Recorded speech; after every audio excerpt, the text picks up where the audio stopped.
to welcome his ass to this ring. Give me a hell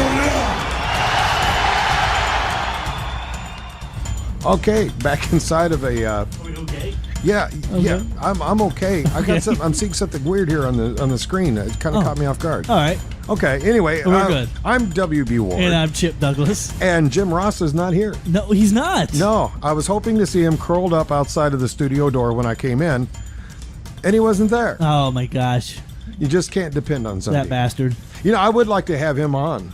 Oh, absolutely. I would love to Come have on, him on. yes, I of course we wonder would. if he would be willing to even discuss his departure from WWE. I've heard a couple podcasts that he's been on. He's been on Jim Cornette Experience. Is he keeping it pretty quiet, or is He's he being keeping diplomatic? it very quiet. Okay. And if he does speak on it, it's very politically correct. Does that make sense? It actually is quite advisable, probably. Yeah. But speaking of Jim, we're going to try, and I've been in touch with him, and he's expressed an interest in it, of getting a friend of his back on the show, Yes. Chris Plank. Yes. And hopefully we'll be able to nail down a date. Absolutely. Hopefully between now and WrestleMania. Yep.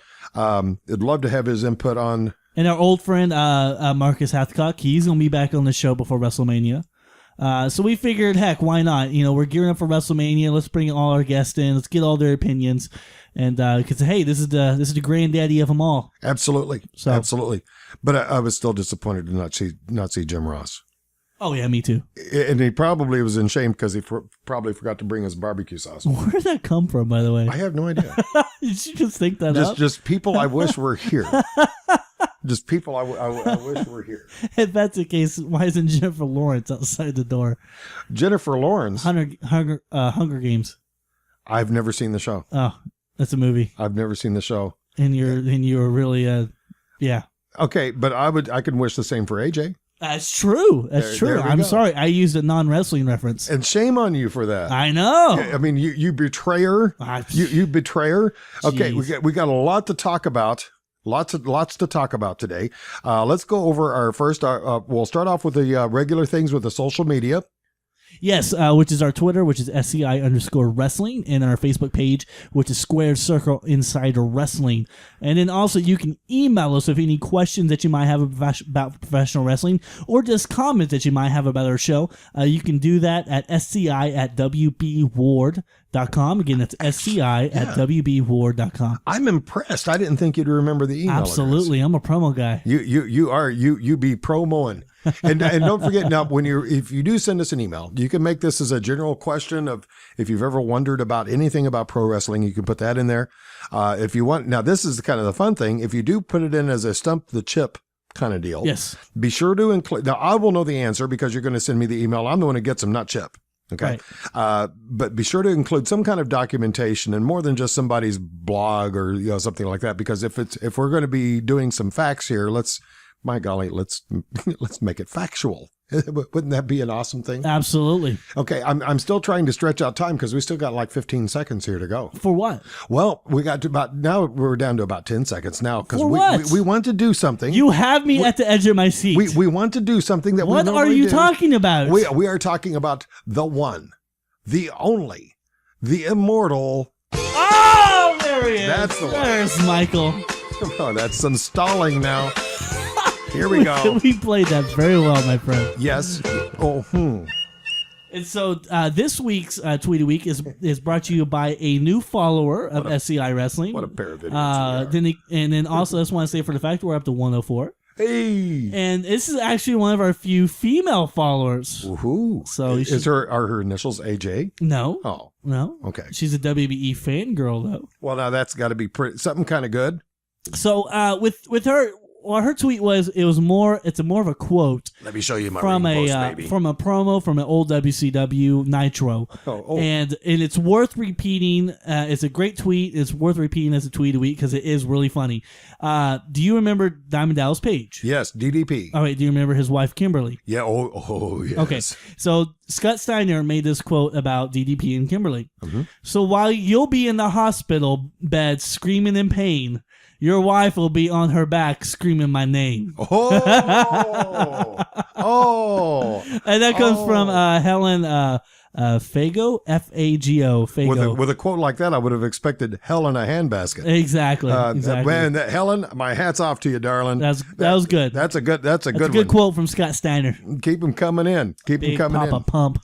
Okay, had a great opening to Monday Night Raw, and in honor of that, we have a special surprise guest. Yes. SCI Wrestling is proud to present. I tell you, I'm all a giddy. My gosh, I don't even know what to do right now. My goose pimples have goose pimples. I don't know what to do with my hands. It's so exciting. It is indeed. Let's get ready to roll the official music for our special guest on SCI Wrestling. Oh my gosh. Never before heard on this program. For the very first time, we hear...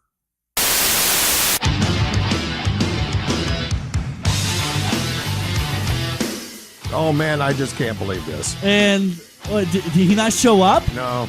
Oh my gosh. Oh, what a letdown. What a letdown. Now, actually, you had kind of this really great idea about starting our show as they started Monday Night Raw, which they were in Chicago, the home of CM Punk. Oh, yeah. And you and I had discussed this about how they were going to handle the fact that CM Punk is not exactly what you'd call an active WWE member right now. Right. How were they going to handle that once they were in Chicago? And they did the most brilliant thing I think I've ever... I would not have thought about this in a million years, but they actually started the episode by making you think CM Punk's going to walk out on the stage. And they saw none other than... Paul Heyman. Oh my gosh. Now, Heat with a capital H. Now, you know, as well as I do, one of our biggest criticisms on WWE as of late has been the writers. Right? What you want to bet the writers had absolutely nothing to do with Paul Heyman's speech. Nothing whatsoever. Nothing. I think that was complete. It's not a complete shoot, but that was all Paul Heyman. There was no script to it. It was someone like Paul Heyman that has the mouthpiece to be able to go out there and just ad-lib it. Yeah, you don't give him a script. Now, that being said, in all honesty and in full revelation here, neither one of us really know that to be an absolute fact.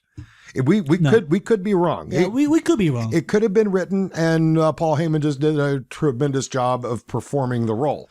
However, I find that unlikely because every word that was out of that man's mouth was so in touch with the Paul Heyman character that we have all become to know and love, that I just have a hard time believing any writer had anything to do with that at all. You can't. The best characters are guys that you cannot write. They're the type of guys that are just let them go, let them develop their character for who they actually are as a person, and that's what you express. And that's what you see in Paul Heyman. Paul Heyman is a talker. That's what he does. You let an artist do what an artist does. Exactly. You don't tie their hands. You know, me as a musician, you know, I'm a very good guitar player. Oh, you're excellent. But if you tell me to sit down and play classical music on a violin, it's going to be a disaster. And so you situate the person's strengths and hide their weaknesses most as possible. Well, it depends on what you're actually trying to do, too. I mean, if you're trying to rid the house of cats and other vermin, probably putting you on a violin would be a good way to do that. That's true. That's true. That would make them go away. Now, you've been in my studio with my instruments. Right. One of the instruments that I have in there is a banjo. Now, I'm not a very good banjoist. I'm okay. But I'm not very good. But also in that room, have you ever seen a mouse? Like an actual mouse? Yeah. No. I rest my case. It worked well. But back to the back to the CM Punk thing. What WWE was absolutely brilliant, even outside of the fact of how they started out Raw. They leaked a huge rumor online to Dave Meltzer, who is the most sought after individual in the wrestling industry for online rumors and stuff like that. Mm-hmm. And he presented he tweeted on Twitter that he has a very good source in WWE that says 100% sure CM Punk will be at Raw. And that's where it all started. Wow! Now, see, I was not aware of that rumor, and that's where I got it from. And he's so thought of as a guy who always has his pulse on what's going on in professional wrestling and what could happen in professional wrestling. That it was brilliantly done. So of course we know for a fact now that was a false a false report. You know, that guy's got to feel like a real dupe right now. Oh yeah, because he knows he got played. Yeah. And that's not the first time that he's had that happen to him. But yeah, poor guy. Man. You know, earlier, I made the comment about Jim Ross. He was, one thing about Jim, I think can be said, at least arguably, Jim Ross is, in my opinion, one of the best, if not the best, ringside announcer that WWE has ever had. WWE, I think, best of all time. I would. I know you'll probably disagree with me just from like a Gordon Soley standpoint. Well, he's a hard man to beat, but I would have to, at the very least, I would have to put Jim Ross at least in the same category. Right. And for me, it's just a generation thing. For me, I put him up at the top just because it's more of a generation thing. Now, overall, the only announcers that I really don't care much for are the ones now. Well, no, I kind of think they do have a viable team at least on Monday Night Raw. I hate Michael Cole. Well, I'm not a big Michael Cole fan. JBL's amazing. Yeah, JBL's good. And of course, the King is the King. Yeah. Now, they are what prop Michael Cole up. Yeah. I think it was a mistake they ever used Michael Cole in a storyline as they did, because I think that just took all credibility away from Michael Cole. Right. Completely, and I don't think he's ever going to regain that. But for the most part, do you consider them to be at least professional? Oh, yes. I definitely consider them professional. Okay.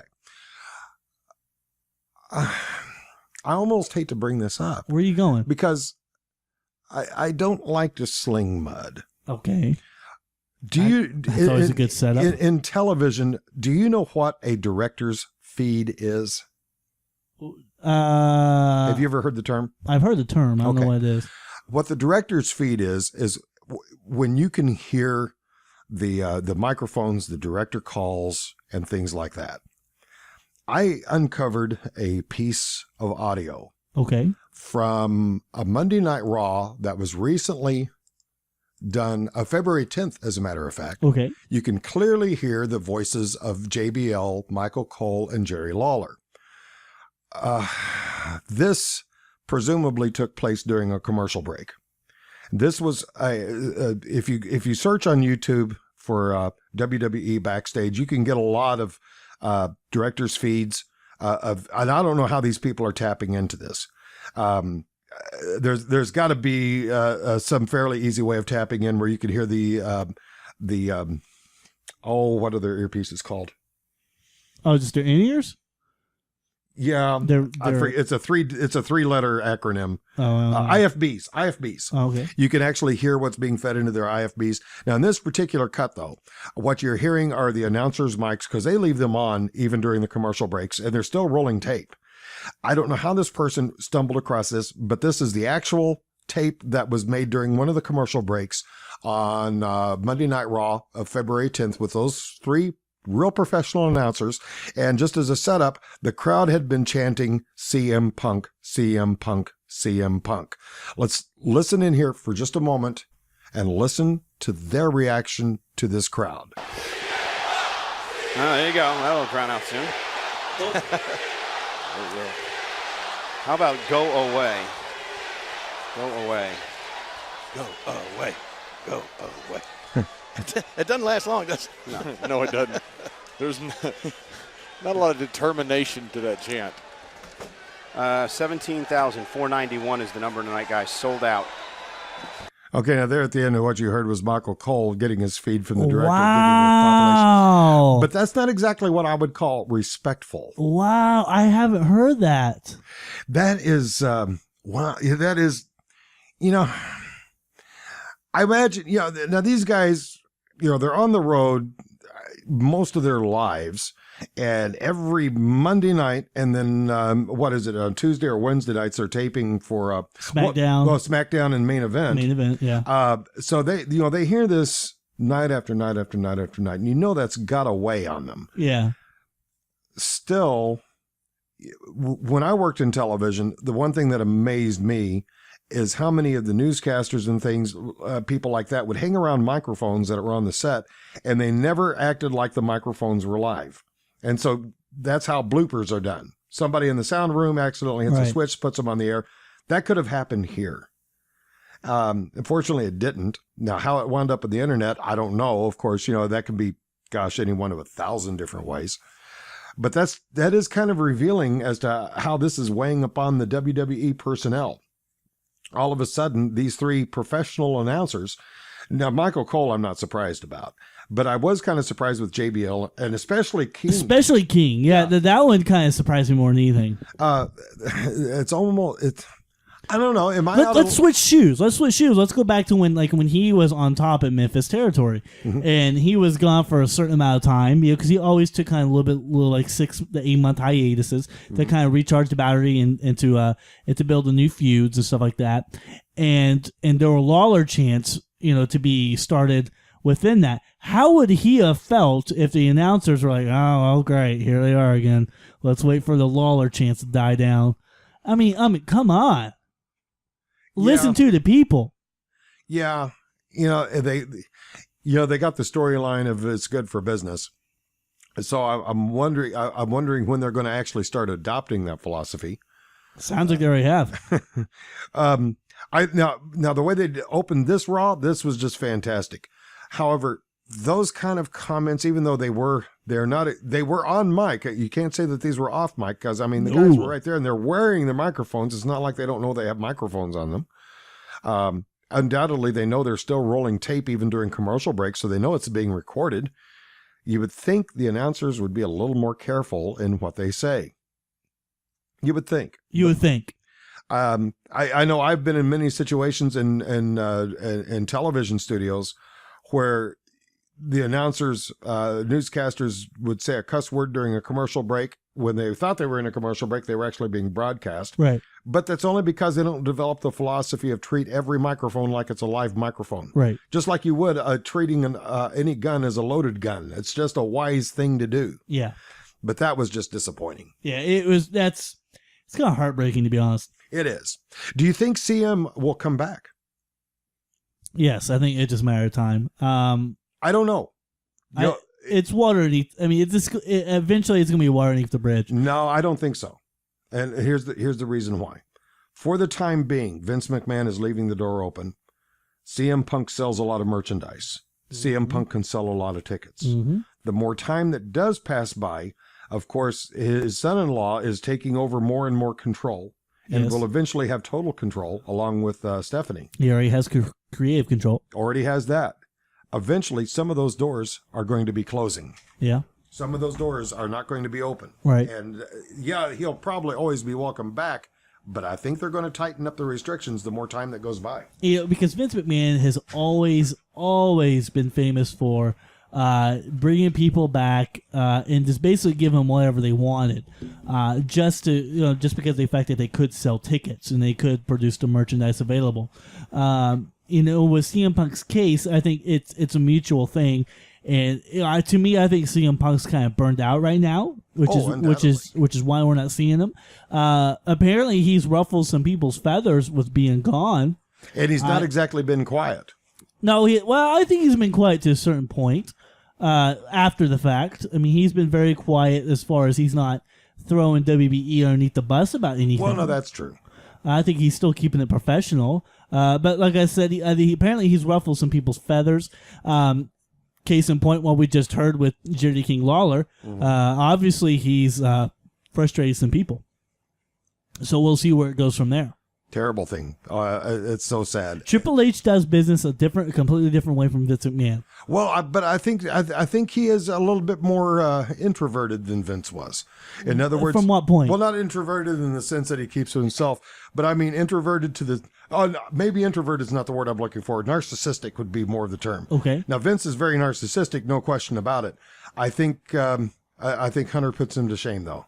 I think he looks more at it from I need to be the face of the company more than anybody else. I honestly believe he approaches it from that. I think he sees it as from different from Vince McMahon, because Vince McMahon looks at really like the right now buy what can get us through right now. Triple H, I think, maybe is more a little bit, at this present point, more big picture. So if he sees CM Punk, who's not happy and he doesn't want to be there, okay, you can go ahead and leave because I got a performance center now and I have NXT talent that is dying for your spot. Yeah. So you're replaceable, my friend. That's true. And that's the way I see Triple H handling everything. Okay, have you been watching the WWE Network? Oh, yes, of course. How are they handling that after the broadcasts? What do you mean? Like the post shows and pre shows? Yeah, because I honestly don't even watch them. Okay, I mean, because when you take consideration 3 hours of Raw, and then you're adding, I'm not even sure how long the pre shows and post shows are. I think they're an hour. So we're talking at least almost 4.5 to 5 hours of wrestling. That's too much. That's too much. I mean, I watch the WWE Network for completely different reasons than that. Okay, I do watch NXT. yeah. Which, and I'm telling you right now, if you have not seen NXT, you need to watch NXT. I promise. I will. When are they on? I think is it Thursday night. But now the only way I can see them now is if I sign up for the WWE Network, right? That's true. Okay. Well, then that's out of the question then. I'll give you my login. Okay. But they have some spectacular talent, some amazing talent. Hey, speaking of the WWE Network, before time gets away, I thought of something today, and I want to make a point to you. Yeah. What is... I think they made a major mistake with WWE pay-per-views. Major marketing mistake. And I think this is really going to hurt WWE in the long run, if not maybe even in the short run. But first, in order for me to make this illustration, work with me on this. I'm holding up something. Tell everybody what I'm holding up here. A flashlight. Okay. Let's say you came into WB Ward's hardware store and you wanted to buy a flashlight and you see this sitting on the counter. I have a price tag on it of $35. What is the value of this flashlight? $35. No. This is one marketing mistake a lot of people make. That's not the value of it. That's the price tag. The value is determined by what people will give for it. So in other words, if this is on the rack and it's got a price tag of $35 on it, people look at it and go, "I'm not going to give you any more than $5." Guess what the actual value is? $5. That's it. It's only $5 regardless of the price tag. Now here's the question. Let me bring this point full circle here. What is the value of a pay-per-view? As much as people pay for it. You see, now there's the problem. That's the mistake they're making. At one time, the value of pay-per-views were indeed in the $50 to $60 range. Yeah. Now, a lot of people are going to be thinking, why in the... Now, I am in this category, to be honest with you. I truly am in this category. As long as the WWE Network is online, and for $9.99 a month, you can see every single pay-per-view, even though I'm not going to become a member. I am not going to spend $9.99 a month for the WWE Network. Right. I'm not going to do that. In the same respect, I'm also not likely to purchase a pay-per-view for the $50 or $60. Why should I? It's not worth that. It's only worth $9.95. You're right. I think they made a major WrestleMania is a perfect example. Major marketing blunder. I mean, WrestleMania 30, it's going to be $50-$60 on pay-per-view, or you could buy a 6-month subscription to WWE Network for $60, and you get the next 2-3 pay-per-views after that for free. Basically. So, why would anybody? Well, and I shouldn't say why would anybody, because I'm not trying to insult somebody who would get a pay-per-view, and I don't know, I may in fact have a change of heart and order the pay-per-view anyway. No, you're not. But I still, yeah, well, I think from a business standpoint, I think my point is very valid. The pay-per-views are no longer worth $50 and $60; they're only worth $10. Well, it's and not even that. I mean, it's hard to put a gauge on it, and hard to put a pulse on that, because we don't know the revenue streams, we don't know the profit that comes from pay-per-views, and we don't know the profit from the WWE Network and what the margins are in between the two. I can tell you what the negotiations are. You can. Yes. You can tell us that much. But we still don't know if the price tag on the WWE Network, if only 1 million people were buying WrestleMania 30 for $60, but 3, 4, 5 million have WWE Network, then yeah, it seems more feasibly possible to be able to do that. I think what's really going to kill them is pay-per-views down the line. Yeah. Which I'm thinking is what you're grasping at as well. Oh yeah. Oh yeah. Absolutely. Absolutely. And see the problem. I think the only way the WWE Network is going to work is if they do the one thing I don't think they'll do, and that's to keep the television like it is and do like they're doing and say, hey, stay tuned for the post show after immediately following this broadcast, because that's going to drive people to the computers. Leave the television shows where they are. The only reason why I don't think they're going to do this is because I see the WWE Network taking the attitude of becoming a competitor with television rather than being a partner with television as they have always been. You know, I do have a frustration with WWE Network, and this is one thing I've developed this past week. What are some things that they built WWE Network for? To watch unlimited pay-per-views as far as all their previous pay-per-views, which is not true. They've actually missed some pay-per-views on there. Okay. And also their original shows, Legends House, Monday Night Wars programming. Do you know how many of those are on WWE Network right now? How many? 0. Really? There is not one Legends House. There isn't one Monday Night Wars video. But you know something, they're probably not in violation of any contractual terms No. with their subscribers. No. Remember our conversations last week? Yeah. There you go. Yep. There you Because go. Legends House is recorded. It's done. It isn't like something they're filming right now. It has been done for about a year. Oh, really? So they literally have to do is upload it. Well, in that case, I'm going to speculate. I'm going to cut them some slack on this one. Believe it or not, the broadcast licensing rights on that may actually be owned by somebody other than WWE. Yeah, but if you promote Which would WWE be Network to stupid, have but- it. Well, true, because they may have done that in good faith, thinking they were going to have. If the rights. Netflix told me House of Cards is going to be on is up and coming, but then it's not going to be on Netflix, I'll be kind of pissed. Yeah, don't that beat all? Yeah, Imagine that, somebody actually expecting it to be there. exactly, like me. I wonder. They're getting complaints. Oh, yeah. I wonder what the level of complaints. I don't know. I'd hate to work in that call center. I'm telling you. I'm telling you. By the way, for those who may be curious, pay-per-view negotiations are really very, very simple. If you have a show that you're wanting to put on cable and satellite television as a pay-per-view, you say, okay, here's going to be my asking price is going to be $25. Then you approach the various companies, Comcast, Cox Cable, DirecTV, Dish Network, and all the other TV providers, and you say, I want to do this pay-per-view. Here's the price on it. You guys get 40%. We get 60% of the take. It would be something along those lines. I don't know if those numbers are accurate, but it's just simply a split of the subscription. So you see, in the case of shows like WrestleMania, or on the night that we're recording this show, which is March the 8th, we're recording this as a huge boxing match that's appearing on pay-per-view tonight. That's going to be a major moneymaker for all the television providers who are carrying that one. That's how that's negotiated out. It's really quite a simple deal. Now, what those percentages are, I don't know. I'm not that smart. All right, since we only have looks like 2 minutes here left, let's. I just want to quickly go over some hot news that we're going to see after WrestleMania. And then next week we have a full hour episode, so we'll be able to cover more WrestleMania and Raw recaps. Groovy doody. But big reports coming out. As far as someone who's going to get a major push after WrestleMania, who do you think it is? Major push after WrestleMania. Yes.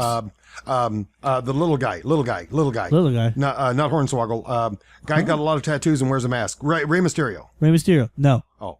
That's kind of surprising. I didn't expect you to say that. CM Punk? Cesaro. Yes. Oh. They're building him to have a major push. If you're not a Cesaro fan, you need to check your pulse.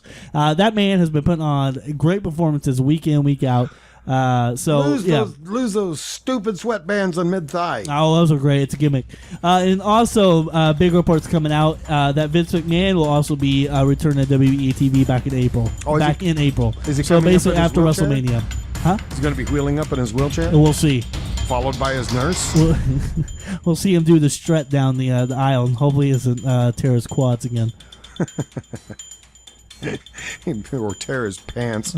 Hulk Hogan returning to Raw this coming up Monday, so for all the fans or Hulk Hogan and so fans. is Undertaker.